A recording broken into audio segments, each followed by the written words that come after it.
मसीह यीशु के अजीम जलाली बबरकत नाम में आप सबों की खिदमत में सलाम पेश करती हूँ। मेरा नाम शहनाज इलियास और मैं आपको हर सुबह मसीह में वेलकम करती हूँ।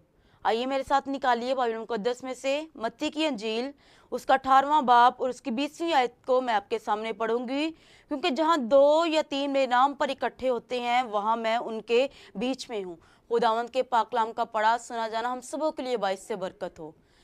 जैसा कि मेरे अजीजों आपके सामने इस आयत को तलावत किया गया, अगर हम यहाँ पर देखें तो यहाँ पर यीशु मसीह क्या कहते हैं कि जहाँ पे 2 या 3 मेरे नाम पर इकट्ठे होते हैं मैं उनके दरमियान में मौजूद हूँ। रासबाज लोग जब मिलते हैं तो वहाँ खुदा उनके दरमियान में मौजूद होता है, चाहे 2 हो, चाहे 3 हो, चाहे 10 हो, चाहे 10,000 हो। खुदा के लोग जहाँ भी मौजूद होते हैं खुदा उनके दरमियान खुद मौजूद होता है। जब हम अपने घर में दुआ करते हैं, अपनी फैमिली में दुआ करते हैं, तो खुदा हमारे दरमियान तब भी मौजूद होता है। खुदा तब भी हमारी दुआ को सुनता है, क्योंकि खुदा ने वादा किया कि जहाँ 2 या 3 मेरे नाम से जमा होते हैं मैं उनके दरमियान में मौजूद हूँ। अगर हम बाइबल मुकद्दस को देखें तो बाइबल मुकद्दस में बेशुमार ऐसे वाक़यात मिलते हैं जहाँ पर वाकई हमें खुदा नजर भी आता है।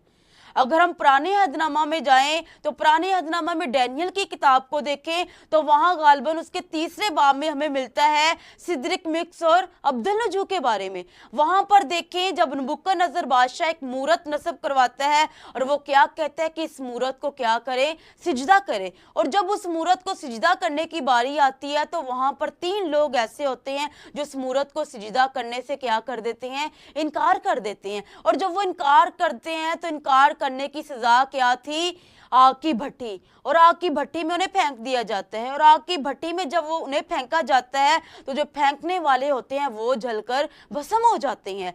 और मगर जब उन्हें फेंका जाता है तो वो आग में भी क्या रहते हैं, महफूज रहते हैं। क्यों महफूज रहते हैं? क्योंकि उनके साथ जिंदा खुदा का बेटा मौजूद होता है। उसके बारे में कहा गया है कि उसकी सूरत अलाज़ादे की सी थी, यानी खुदा के बेटे की सी उसकी सूरत थी। क्यों? क्योंकि यीशु मसीह ने कहा कि जहां 2 या 3 मेरे नाम से जमा होंगे मैं उनके दरमियान में क्या हूं, मौजूद हूं। अगर हम देखें तो वो जो 3 अशखास थे, वो जो 3 लोग थे, वो भी खुदा की इबादत करने वाले थे, वो भी खुदा की बंदगी करने वाले थे और वो भी खुदा का नाम लेने वाले थे।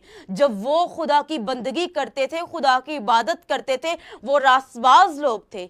जब उन्हें आग की भट्टी में फेंका गया तो खुदा ने अपने बेटे को उनके दरमियान भेज दिया। और जब बेटे को उनके दरमियान भेजा तो उन तीनों लोगों को कोई भी नुकसान नहीं पहुंचा, वो आग में भी महफूज रहे।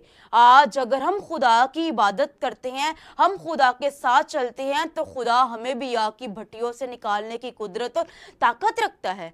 चाहे वो बीमारी की सूरत में हो, चाहे परेशानी की, चाहे मुश्किल की, चाहे इब्लीस के हाथों हम दुख उठा रहे हैं, जब हम मसीह में आ जाते हैं तो मसीह हमारे साथ है, तो इब्लीस का कोई हम पर वार नहीं चल सकता।